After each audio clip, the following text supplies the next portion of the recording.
Hi, everybody. So this is developing proficient writers from research to practice, and I'm going to just talk to you about the research behind how we develop strong writers, what's needed in that, and then some instructional approaches to support in the classroom. So thank you for being here. I'm Amy Siracusano, and I'm honored to have been asked to come and speak with you guys this afternoon. So we have a couple of take-home messages. First, that when we think about teaching writing, we really have to separate it into two broad categories of skills. One is transcription, the other is composition.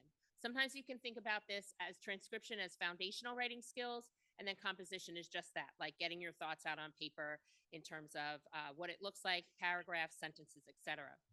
The instructional approaches for both of these categories are different. So we need to think about that a little bit. And then a lot of times we use very dense, elaborate rubrics to score student writing, and it doesn't necessarily pinpoint instructional need. So I'm going to leave you with some thoughts about how to rethink that. And then finally, executive functions is a big concern when it comes to writing. And so I'll talk to you about tools for that as well. When we think about developing skilled writers, we really have to think about what writing leans on. So oral language is critical. That is the key to all of this that develops from birth to 5.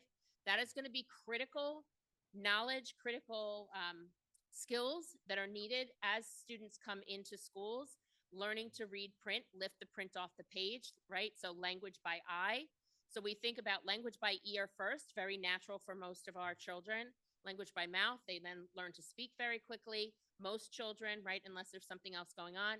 Then language by eye, lifting the print off the page. And then in order to be a skilled writer, language by hand, we have to do everything we do prior to putting pen to paper in order to be successful, because writing is a production task. So it leans on the shoulders of oral language, but all these other reading skills are going to be critical in developing skilled writers. So I'm going to lean on two theoretical models. One is called the not so simple view of writing. The other is called one is called the simple view of writing. One is called the not so simple view of writing. They were both developed about 20 years ago now, the first one in 2003 and the second in 2006. And what I want you to know is these models are very different from the simple view of reading, for those of you that are familiar with that model. So the simple view of reading has a multiplication sign in it. These models do not. So if you see somebody who shares with you a simple view of writing model that has a multiplication sign, it's a cute graphic, but it is not the research. At both of these models from 2003 to 2006, there were just some minor shifts. I'm going to talk to you about those. At the center and the core of everything we do when it has to do with writing is our working memory, our long-term memory. So even as I am talking to you right now, I'm retrieving my information from long-term memory, and it's getting later in the day, so I'm probably going to fumble over some words. So I'm going to revise what I'm saying to you as I do that from my short-term memory. But when I go to put my thoughts down on paper and actually write them, it requires transcription skills, so foundational writing skills. That is handwriting, spatial organization, keyboarding, spelling. And that needs to be taught to automaticity. At the top of that triangle is text generation.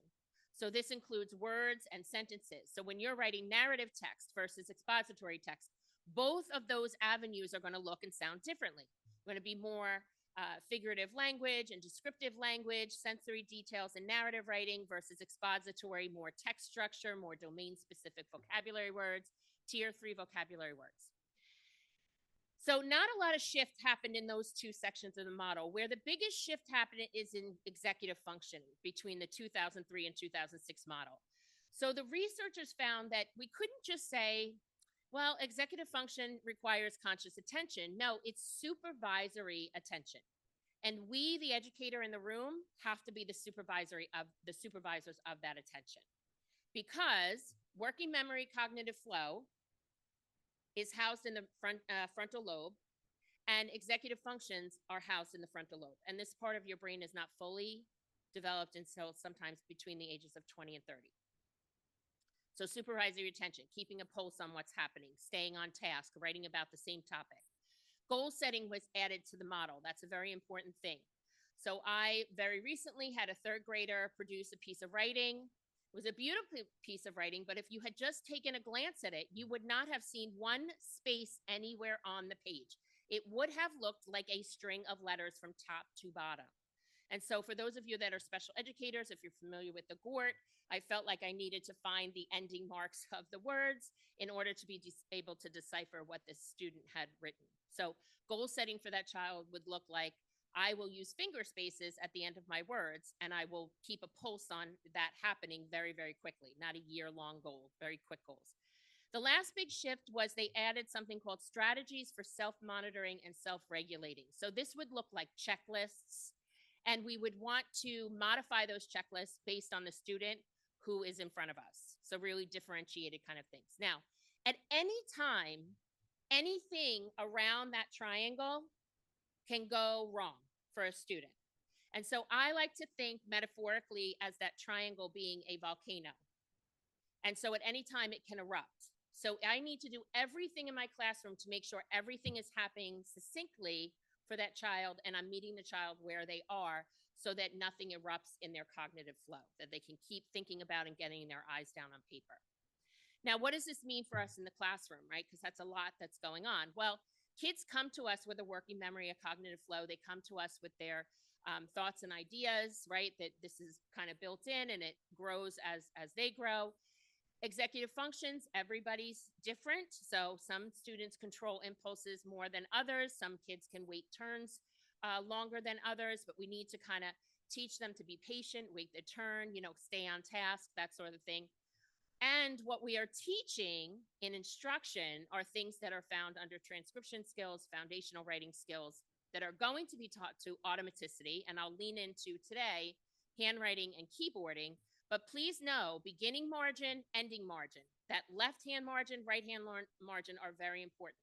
I have yet to see a writing program or a set of standards that specifically call out the use of margins in writing, the use of indentation in writing, teaching children how to end a word at the end of a line when you run out of room. I see too many students writing a word like butterfly, putting a B at the end of the line and writing utterfly on the next line. That is not okay. And unfortunately, if it's not in our standards and not in our programs, sometimes it doesn't get explicitly taught, right? So be thinking about those things. So spatial organization includes all of that. Composition and text generation become more strategic because as kids get older, as they have more topic knowledge, they'll be able to write about a lot more different things. Word choice, sentence structure will get increasingly complex as students get explicit instruction in this. But all of these skills have to come together to be a proficient or a skilled writer. It takes a long time. Something that we know a lot about is the writing process. And honestly, this really began with Donald Graves and Donald Murray out of the University of New Hampshire many, many years ago in the 70s when they were watching kids write. And so they are coined as being the founding fathers of the writing process, the terminology involved in the writing process. And then in the 80s, two researchers studied the mental processes of students who were writing to see what was going on with them. And they mapped these mental behaviors of these experienced writers in real time to find out what was going on. But these writers were not elementary school students. They weren't middle school or high school students. They were college-age students. Now, what we can see from this model is you can see working memory, long-term memory. That's in that triangle, that volcano in the center. You can see goal setting is listed there, right? This is long before those models that came out in the 2000s. And you can see evidence of what we call today the writing process. Now, what we need to know is the writing process is not linear for writers that have some sort of skill. It doesn't go Monday I do this, Tuesday I do this, Wednesday I do this. It works in tandem going back and forth. However, if all we do in our classrooms is post a beautiful replication of the writing process, which many of us do, myself included, we are assuming that children have the necessary foundational writing skills in order to be successful. So just merely teaching a writing process is not going to get kids where they need to be. There's much more involved in teaching writing than just the writing process. It's a method, it's not the end result, right? So just a reminder, we need to teach two broad categories of skills for students to become strong writers. First and foremost, transcription or foundational writing skills. I'm going to lean into handwriting and keyboarding.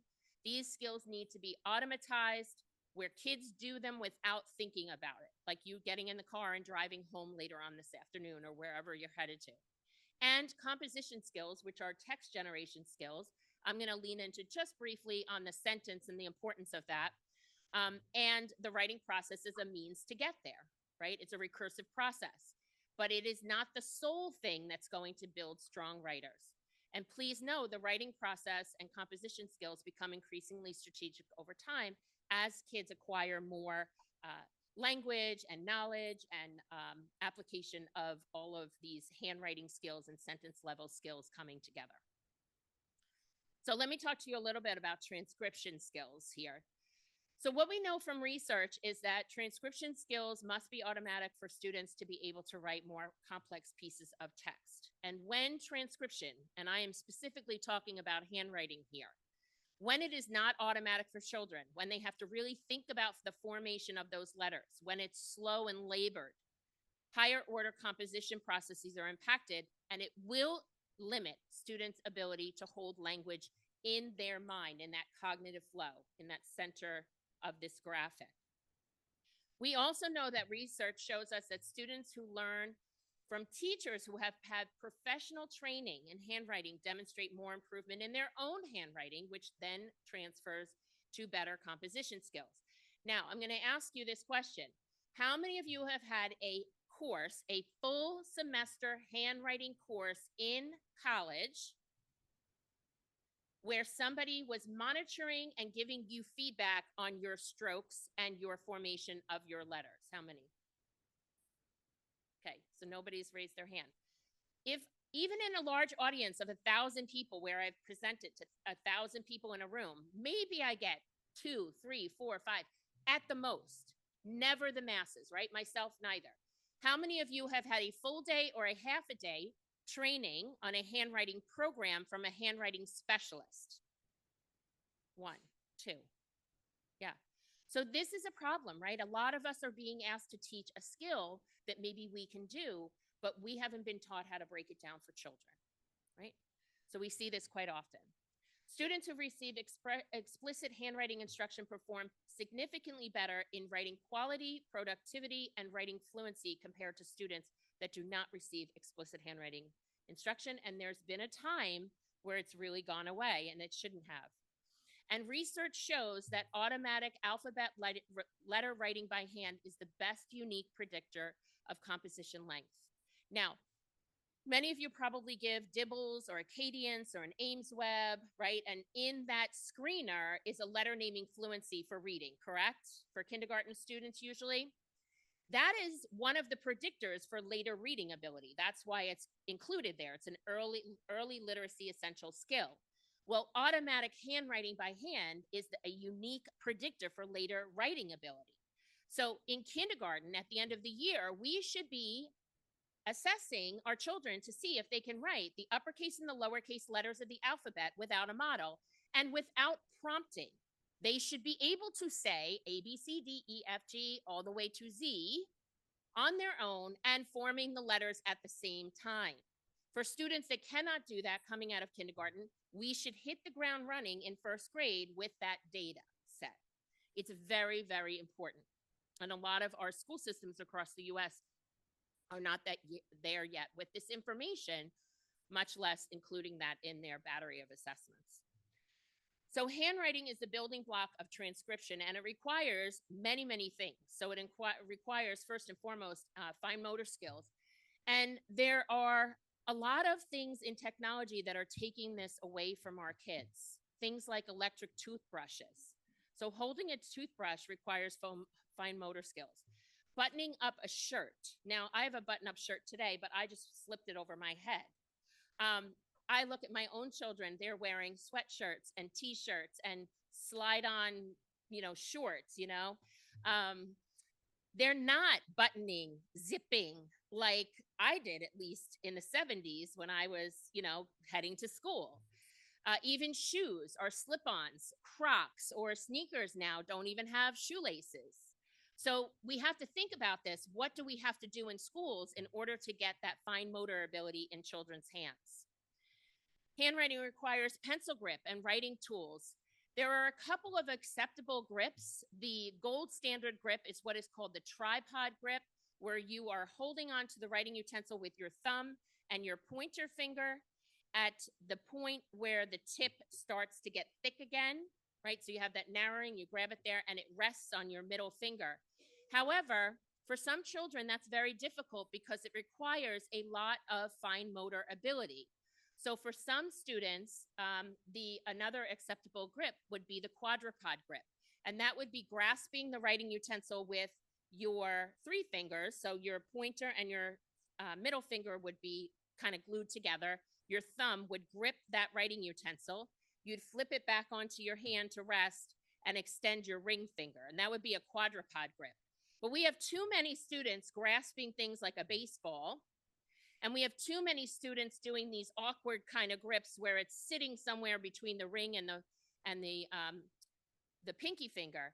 And so if you're concerned about this, please speak to an OT because they are really specialists in looking at muscle dexterity and bone structure within the hand to help support that kind of navigation with students. But we should have centers in our classrooms, in our early childhood classrooms, where kids are participating daily in fine motor activities. Very, very important. So the types of writing tools that we want to use, we love thick, big markers. We love them as teachers. I love them. Crayons, they don't break. They last for a really long time. They are the worst thing that we can give to little kids' hands. Short, skinny, thin writing utensils. And I'm just going to give you an example. If I asked you to take a yardstick and glue it or tape it to a writing pencil or a pen, and I gave you the yardstick with the writing utensil, and I said, write your name with this tool, would that be easy or hard for you? You think it'd be easy to navigate that yardstick on the top? No. That's what it feels like for little hands with these tall, thick markers. They're too heavy for kids' hands. Short, skinny writing utensils. Handwriting also requires paper, certain kind of paper, knowledge of strokes, spatial organization. So we want to use paper that has 3 lines with a top line. I know there are programs out there that use 2 lines. Those are programs that were developed by OTs. They are specialists in this area, and they develop those kinds of programs for tier 3 kind of interventions. Tier 1 classroom instruction with handwriting, the research is very clear, 3 lines, a top, a middle, and a bottom line. We want to use things like tracing with open fonts like this, heavy scaffolds versus a little bit lighter there in the lower left-hand corner where we give them a heavy scaffold and a little lighter of a scaffold, getting to the point where kids can do it without a model. We want to work on strokes at first so that we can teach the upper and lowercase letter formation at the same time. Research talks a lot about that.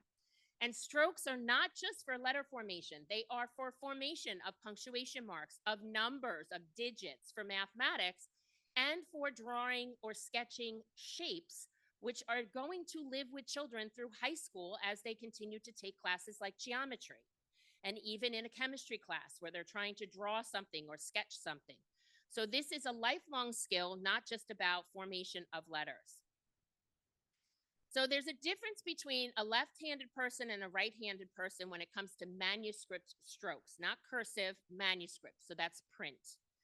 We all do top down for our vertical strokes, and those are the easiest strokes for us to form.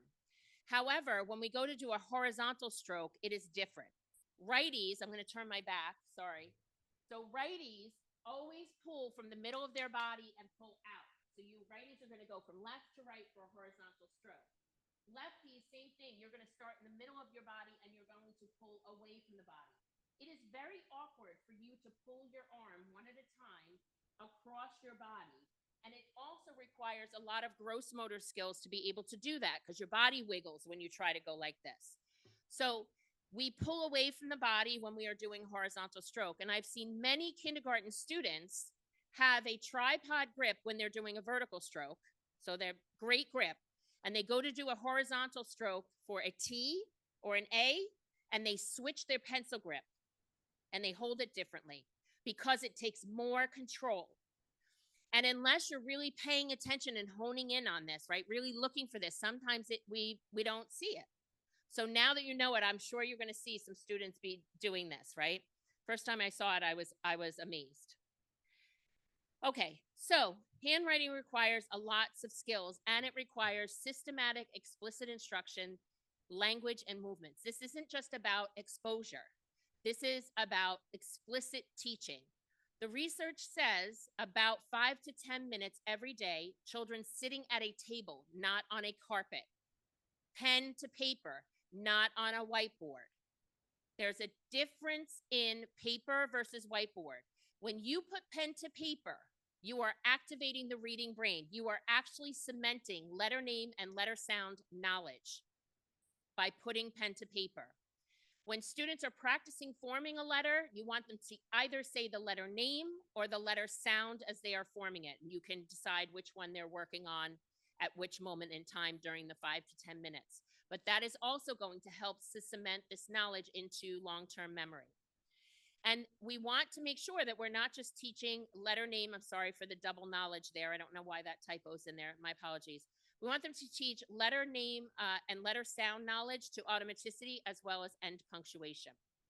So this is in the research. Virginia Berninger has been talking about this for many, many, many years, right? So we want to use this explicit language and making sure that kids are saying the letter name and letter sound as they're writing it, because it will help cement that knowledge. What we know about handwriting, it is actually an integration of three things. It integrates the orthographic codes, which is an area of the brain that stores what the letters look like. My language by eye takes in, oh, I have this information, I'm taking it in, and I recognize the formation of that. That's a P. As soon as I say that is a P, or that letter spells P, I am activating another area of my brain called the phonological center of the brain, and that is storing the names and the sounds of the letter. When I say P, the name of the letter, I'm producing sounds, E, right? And in order to put pen to paper, to be able to write it on the paper, I have to have the ability of a third center, which is my graphomotor center. Graph means to write, motor means movement, my language by hand, to form those written shapes. And I need to be teaching numbers, digits, uppercase, lowercase, letter formation, and punctuation marks. And it doesn't just end with ending punctuation marks. We need to teach kids how to form parentheses and commas and semicolons and colons and all of those sorts of things. It's very, very important. Now, a lot of states don't have cursive in their standards. Some states don't have it in the standards, but have legislation. Some states say nothing about handwriting. There is a lot of research out about cursive. Cursive cuts down on reversals. All the strokes start from the bottom. There's an efficiency to teaching cursive. It helps to improve memory and fine motor skills. We need it to read historical documents. When you sign your name, you get an identity. Think about if you liked somebody in school and you knew how to write in cursive, you try to make fancy letters, like some people like to do that. And there is research coming out that cursive actually helps with spelling acquisition, because there's a loopiness, because the letters are not broken up. It's a continuous. So what I mentioned here about that integration, you're continuing to form those letters. There's no break. So the brain is constantly activating, right? So keep an eye on that research that is continually coming out to support this.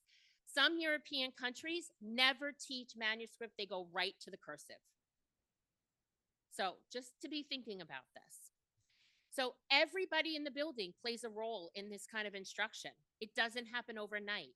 And what we know is it takes approximately, let me say that again, approximately 2 years to master a handwriting type. But it doesn't end there. After you teach it, you need to reinforce it throughout the entire day until you know kids can do it without thinking about it. What I see happening in a lot of first grade classrooms early on in the year when we're doing dictation tasks, where you're saying, I'm going to give you a sentence, you're going to write it, or I'm going to give you a word, you're going to write it, is that kids know the letter that they want to retrieve to put on paper. So let's say the word is sit. And they know, they could tell you it's S-I-T. I know the letters. but they go to put it on paper and they say S, S, S, and they're looking around the room and they can't find it. Now the teacher's on to the next word. Is it that the child couldn't spell it, or is it that the child couldn't retrieve it to form it on paper? Because they can identify it. That's easy. If they can find it, they can form it. But it's not automatic where they can retrieve it from that long-term memory.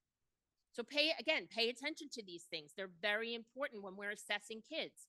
We may be not getting everything we need to know based on that assessment. So we want this to be automatic. So think of your students. What do they need? What do they need to work on? Do you provide feedback? Do you track automaticity and rate? Do they have accuracy without a model? Is their use of lines, their pencil grip? Where do they need support so that we can give them what they need? And one of the most important factors in this kind of instruction is the educator in that room. Their training, their knowledge, and the access to materials that they need to be successful. So what does the educator need? Are they a lefty or a righty? How is their pencil grip? And I say, listen, be uncomfortable when you're modeling for kids, and then you can go back to your grip. It's okay. We're not going to change you at this point in your life, right? And that's okay. But when we're modeling, we want to try to model for our youngsters as best as we can for those few minutes. Now, if you're not familiar, if you don't have a handwriting program, the University of Iowa has a manuscript and a cursive handwriting program that is open source for anybody to use. So if you just type in University of Iowa, the manuscript is, so you'll type in University of Iowa, Lifter, Lifter, Lifter. It's a little character with a barbell, Lifter. And if you want cursive, they just released it in June, University of Iowa, Clifter. So you have lifter with a C, cursive lifter, right? Cursive barbell man, okay? So check that out, totally open source. Let me talk for a moment or two about keyboarding, because this is a little different. There's an efficiency to keyboarding, and there's a time and a place for instruction in keyboarding, because we can type 3 times as many words as we can write by hand. But as I mentioned, there's a time and a place for this. A few years back in the New York Times, there was an article about one of the Ivy League schools having incoming freshmen. They divided them into 2 groups during freshman seminar. And they said, Group A, you're going to take notes from the lecturer by hand. Group B, you're going to take notes from the lecturer using a keyboard. And what they found is the students who took notes using pen and paper learned the information better because they used metacognition by paraphrasing, restating, summarizing the information versus the students who typed on a keyboard typed verbatim. So it's something to think about. We also know that kids who have higher handwriting fluency tend to have better keyboarding fluency. That said, keyboarding, touch typing, does not activate the reading brain in the same way that putting pen to paper does. And our tech companies know this. This is an article that was released from Microsoft.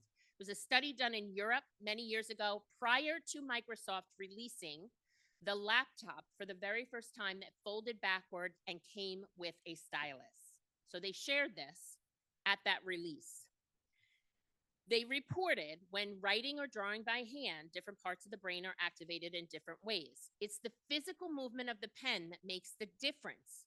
As you can see in the rest of this, it says, results in a different neural activity. Using a pen to take notes means the brain is able to process learning in a much more effective way. So Microsoft knows this. Now, it is better for kids to write on a screen or a whiteboard than not write at all. But the best surface for kids to write on early on is paper. Okay, so just hold on to that for a minute. So think about your students. Where are they with touch typing? Now, 2 things I'm going to talk to you about here when it comes to touch typing. First, the research says that touch typing is not appropriate until about the age of adolescence. Now, you might be saying, well, how old is that? Around age 11.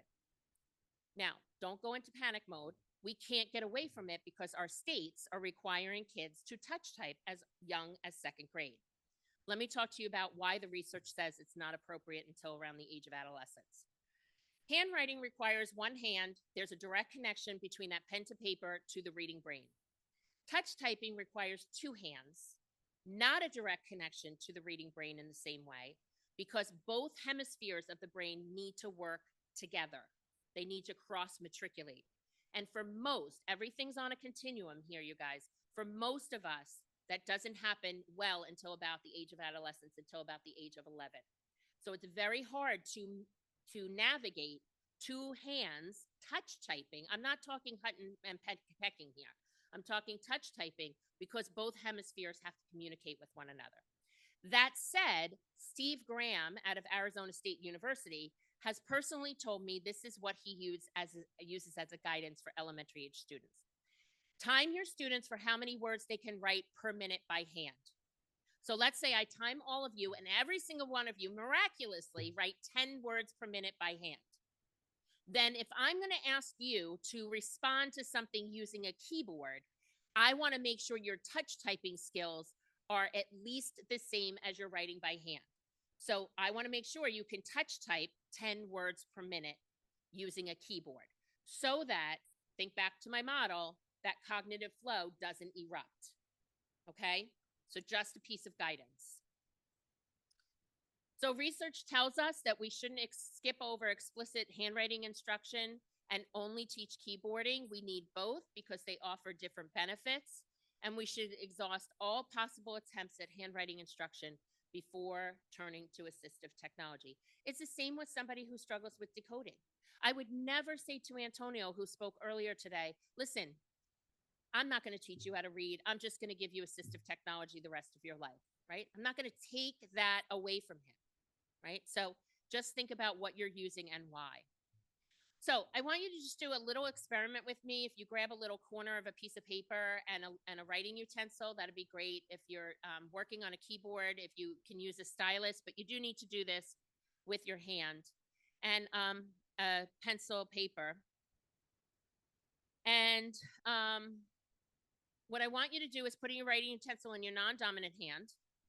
And I'm going to give you 60 seconds to write about something that you're going to do this coming weekend. But in kindergarten, you had an IEP that said, as your goal and objective, you only needed to learn 80% of your letter names and letter sounds. And we see this, right? We see this all the time. I'm going to tell you right now, those goals and objectives for these foundational literacy skills have to be written at 100%. There's not a letter in the alphabet that you don't need to know, right? Same thing with digits, with numbers. But you didn't, it was hard for you. So I only had 80%. So I said, we don't need to learn that. So you don't have S in your repertoire. So you cannot write a word like Saturday because you don't have S. So figure out another way to say it. And don't be Sally Smart trying to substitute it with a C or a Z because, you know, they look similar or they might make the same sound. So no words with S in it. No words with S. Okay? 60 seconds on the clock, non-dominant hand. Write a couple of sentences about what you are going to do this weekend. Go. And stop. All right. So here's what I want you to think about, just because we got started a little late and I don't want to stay too long. But I want you to think about what was effective for you. Look in the blue box. Was it transcription skills? Did it affect your spelling? Did it affect your spatial organization by using your non-dominant hand? Did you leave off punctuation? How about in composition, text generation? Did it affect your sentence structure? Did you have a lot more to say in your cognitive flow, but maybe your sentences are more simpler? Did you have to substitute vocabulary words that you wanted to use because you couldn't spell them? Did you avoid certain things? And I want you to think about how your intelligence might be judged if nobody spoke to you about what you really wanted to put on paper. So just thinking about these things as you think about young writers who are just starting out, EL or MLL, multilingual learners, coming to your classroom for the first time. Maybe you have a group of students who have never seen paper and pencil before, and we are having more and more students come to us having just an oral language in their home language, no print. So this is very, very important as you think through the instruction that needs to happen all the way up, not forgetting about our high school students because they're in this too. So again, you need two strong sets of skills in order to be a strong writer. And now I'm going to turn over into composition, thinking a little bit about sentence level instruction. So the sentence is the building block of composition. And I was so glad to hear Dr. Julie Van Dyke say this on a recent webinar that she did with the Reading League Illinois and the Reading League New York. There is a great International Dyslexia IDA Perspectives journal that just came out, part 1 and part 2, all about syntax. And it really is so important, and it needs to be part of the instructional day.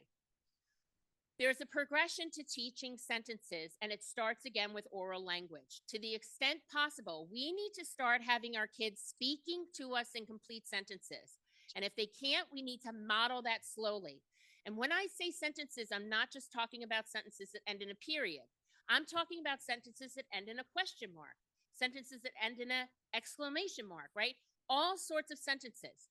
And I want kids to be able to generate questions and respond to complete sentences in instruction that I'm providing them.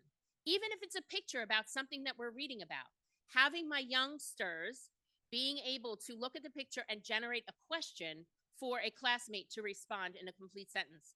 So that when we get to 3rd grade and we're doing text-dependent responses, I'm not having kids start off with a fragment. I want them to be able to turn that question into a statement, right? So that's very important. So you might start with something like this, a picture. I'm going to start with oral language. So I'll explain the flavors or the syrups, whatever I decide to do. And I'm going to ask my class, what is your favorite flavor of ice cream? And pretend you're a kindergartner. What might you say? Yeah.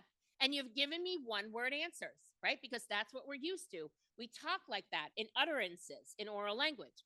So then I'm going to model for them. And I'm going to say, we're going to say, my favorite flavor. Nope, say my favorite flavor of ice cream is, and then you're going to respond. So I'll give it to you again. My favorite flavor of ice cream is, go. And then the children can fill in the blank, right? So just getting them used to doing this. I can do this in the context of using words that are conjunction words to teach them how to join ideas together, or maybe use the word but where it's opposite ideas, right? And modeling this slowly through the use of graphics or images and having kids repeat. If they have a hard time with working memory, I'll give it to them in phrases or chunks. I want them to learn how to read eventually in phrases and chunks. So it's only going to help to transfer at some point between oral language and print. Sentence level development, by the end of kindergarten, we expect kids to be able to write a simple sentence. Dogs bark is a simple sentence. The cat sat on the mat is a simple sentence. So these can be decodable, CVC kinds of sentences. By 1st and 2nd grade, we're teaching something called a compound sentence using coordinating conjunctions. And by 3rd grade, we're teaching something called a complex sentence using subordinating conjunctions. And when I was doing a training not too long ago in a school on sentence level development, the administrator in the building said to me, you know what, Amy, this is a lot of language for us. It sure is. It's a lot of language for us to know about. We might be a fantastic writer, but not know how to break this down for kids. I remember when Common Core first came out with math, and we had to relearn everything we were doing, go away from the algorithm in the beginning.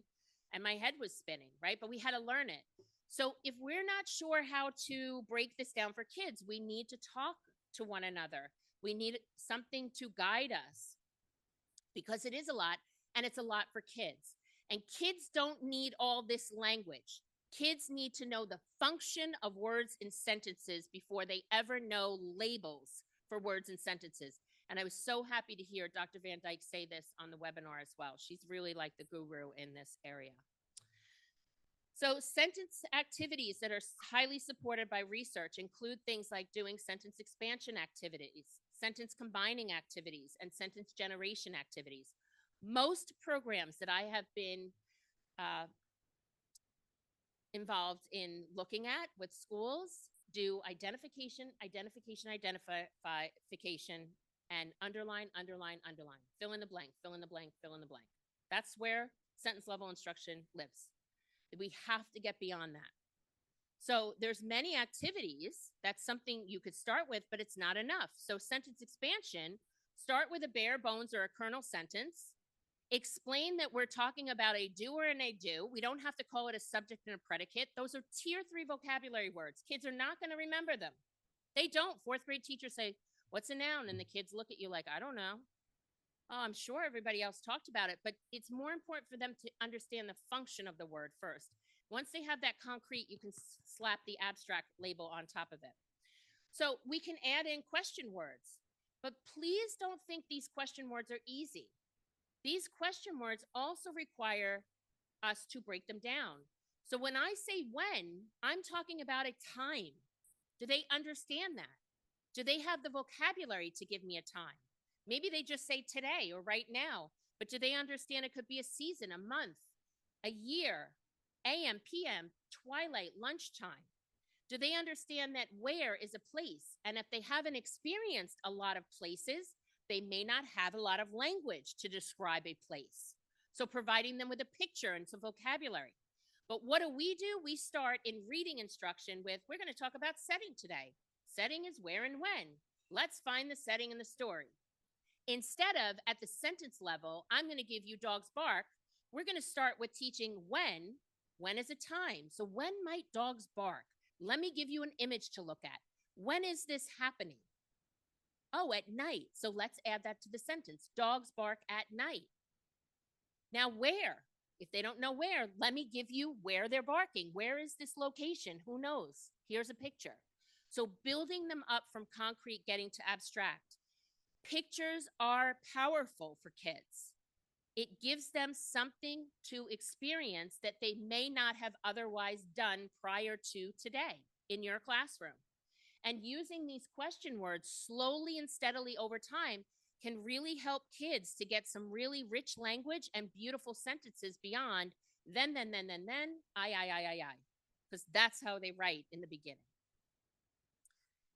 A question for where ties to prepositions and prepositional phrases. And in a lot of states, this shows up in kindergarten standards. So again, start with pictures. Give them a question. Have them repeat the question. Where are the eggs? And I want kids to respond to me. The eggs are under the hen, under the chicken, on top of the straw. I saw a beautiful lesson in a kindergarten classroom after the teacher taught on, in, and under the day before.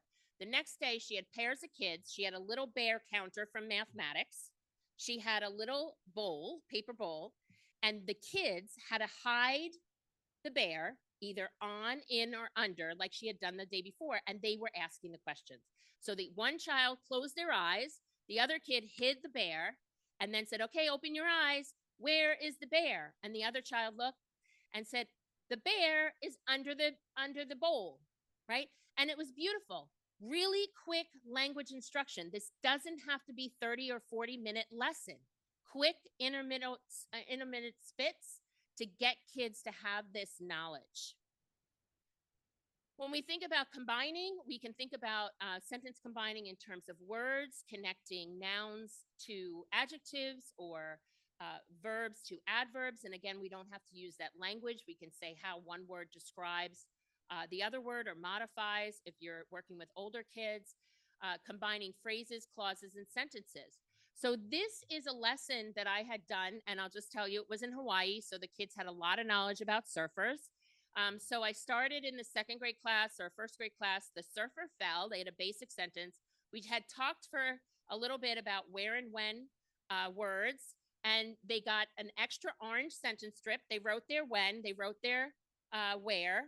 They cut the sentence strip at the end of those two answers where we answered those questions, and then they got to manipulate it. Where do you want it to go? And they got to decide. Now, the next day we came back and they write the sentence in their notebook. And now I'm looking for sizing, spacing of the letters, because you can see this is a little bit off, but they used the side that didn't have the 3 lines. Does that make sense? So they wrote, the surfer fell in the ocean on Saturday afternoon.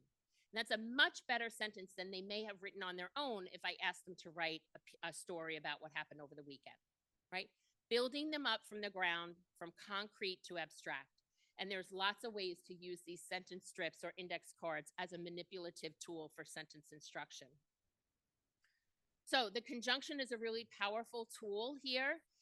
It's a part of speech that we need to explicitly teach. And the purpose of a conjunction is to join words, phrases, and sentences. We only have 7 coordinating conjunctions in English, and these words are the starting point for text structure, cause effect, sequencing at the sentence level. This is where it starts. And in first grade, we're not going to teach all 7 of these. We might teach the easier of the 7, and, but, or, and so. And then coming back in second grade, we'll teach the ones that are less common in our oral language. And we only find them more so in text. So if whatever we're doing in sentence level instruction, we should also be doing during our reading comprehension time period, even if it's a read aloud, to point these things out. Now, these conjunctions, as I mentioned, can be used to join words like 2 subjects in the sentence, or 2 predicates, 2 actions, 2 do's in the sentence. Can be used to join words in commas in a list, and also to join 2 independent sentences that could normally sit alone, but I'm going to use a conjunction and a comma to join it together. If we wait and only do fill in the blanks, our kids are not going to get here to be able to use a variety of types of sentences as they're writing longer, extended pieces of text. By third grade, students have to understand about complex sentences. So subordinating clauses, independent, dependent clauses, subordinating conjunction, when to use a comma, when not to use a comma. And we don't have time to get into this today, but in the slides that I shared that should be already linked, you have these included, so you'll be able to take a look at those. And finally, where I want to get students is sentence generation. But like Anita Archer says, it's I do, we do, we do, we do, we do, we do, we do, we do, you do. And we have to think about big scaffold, big scaffold, big scaffold, little, little, little, little, till we don't need any scaffold, right? So I don't just say, go write a sentence, but I might say, go write a sentence using the conjunction so. I want you to use the word so in there, or after if I'm using complex sentences, or although, or maybe we're working on some vocabulary words and I want you to write one sentence and you have a choice of these 3 words that I want you to include in it. But I also want my students to know that the scaffold is temporary, and at some point we're going to pull it away because I need to know if you're independent with this. So the whole impact of sentence level instruction is that I don't have middle school and high school students writing like this. Sam went to the beach, he had fun with his friends, they swam all day. And I see this a lot. What I want students to be able to do is be able to write, Sam and his friends went to the beach on Sunday. That's a simple sentence. He built sandcastles and he swam in the ocean, compound sentence. By the end of third grade, after Sam finished swimming, he went to the snack bar for lunch. That's a complex sentence. If kids write like that, I don't need to teach transitions. I don't, because it's embedded in the structure of the sentence. And as they vary sentences and sentence length, it will flow much better. But we can't get there without enough accurate practice. So when we think about this, kids may come in and do the task I'm giving them well. They get it right. They come back the next day, they forget again, I told you to capitalize that word I. How many times do I have to tell you this, right? They forget, the training wheels go back on. So if I go back and forth between practicing correctly, over and over again, I can get to automaticity, right? That's where I want to get, where kids can do it without thinking about it. They don't need me anymore for those reminders, for that executive functioning piece, right? When we go back to that model. So in the last couple of minutes, and I'm going to talk to you, I'm just going to leave you with some thoughts about checklists and scoring tools. So here we're going to lean into executive functions. So just like students, the very first time kids learn to put a period in their writing, they take them and they put them everywhere. We do the same thing. So I'm going to caution, imagine a bright yellow caution sign around me. Don't overdo the checklists. Use a checklist with intentionality, with purpose, and think about who needs what. right? Sometimes kids might need a stroke checklist or an alphabet checklist or a pencil grip, something. This is to help with executive functions with reminders, right? So that you don't always have to say it. They have a place to look at. Think about Goldilocks and the Three Bears. What's just right? Not too much, not too little. So some example checklists, right? So this might be one. You can make it better. This is very boring. Am I writing on the lines? Do I have the correct strokes? Am I using the margins? Most handwriting programs, formalized programs, come with checklists. This happens to be from Zahner Bloser. This is tied to their cursive program. And they're really looking for shape, size, spacing, and slant of the letters. They're looking for automaticity. This is a primary checklist, but I'm going to tell you right now, I might take out draw the picture, and I might be using this with some fifth graders, sixth graders, seventh graders, if they need something like this, right? Finger spaces, capitalizing the word I, sounding the words out, using punctuation mark, and making sure my students have the right kind of paper. And thinking about those rubrics. The box on the right is a second grade narrative standard.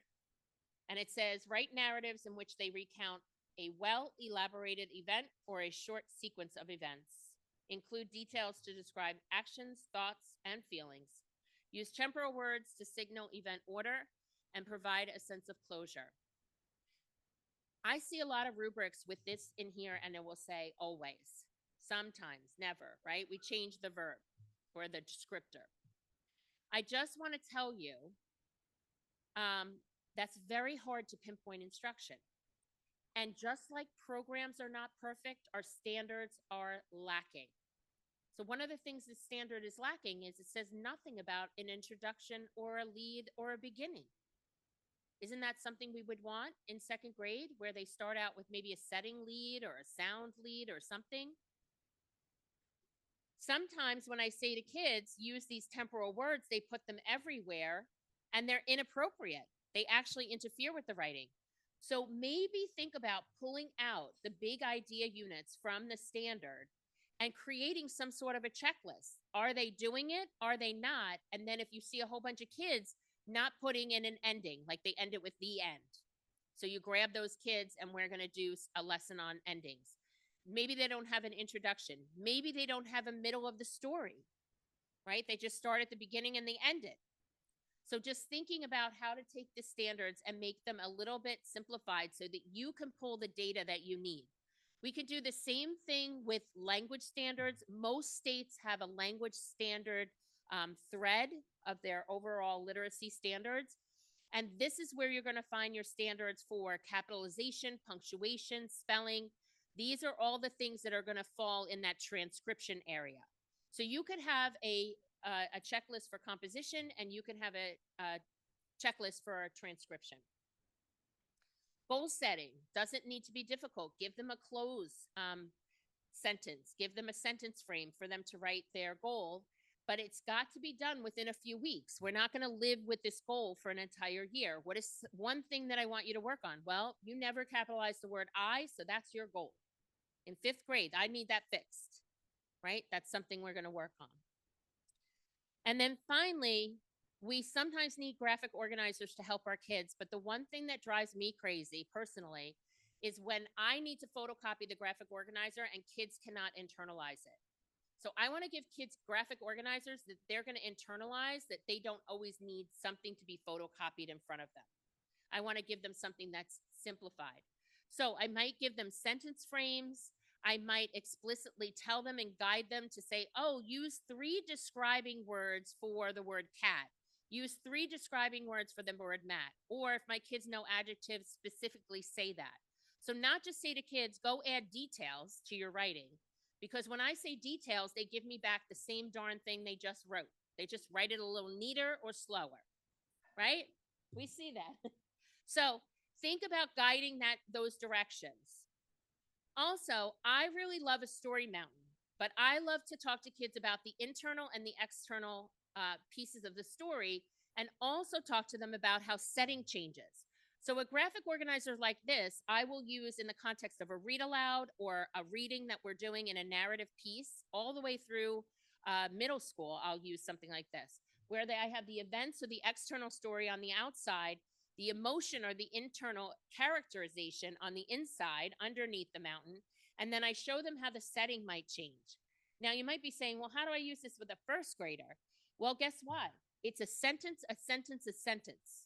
So we don't have a beginning, middle, or ending paragraph. We have a sentence, a sentence. I had a birthday party at my dad's house. We went in the backyard and I opened presents. It was the best day ever. I felt happy. So maybe they don't have all the elements of everything in the graphic organizer, but they have it throughout. And this is a way to teach sentence expansion as well. Timelines, I used to always do them along the bottom of the paper. And a colleague of mine said, Amy, why don't you use the margin? So put the events in the inside column of the margin and then allow kids to write on the lines going top to bottom. So now I always think, is my graphic organizer going top to bottom, top to bottom, top to bottom? Really thinking about those executive functioning skills for kids. Venn diagrams historically are oval in shape, and these are really challenging because they get lost in that center.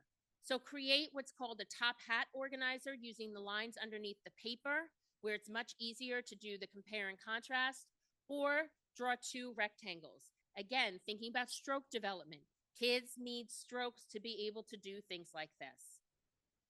So I hope today, and I know we went a little bit over, I think I'm under my 52, I have 3 minutes technically, but I hope today I'm leaving you with a couple of things for transcription and composition, thinking about teaching these things differently, scoring tools outside of the basic rubric. What else might they look like? And then how do we support executive functions? I want to thank you for everything you do, because being an educator today is so, so challenging. I'm appreciative when I work in classrooms and work with kids. It's my favorite thing to do. Amy, you are one of the very best people to teach about writing. We are very blessed by the people who have come to teach us. So will you please give Amy a round of applause? Yes, of course. She says she's clapping for you, but that's what teachers do. We clap for each other. She's a great teacher. Thank you so much for coming.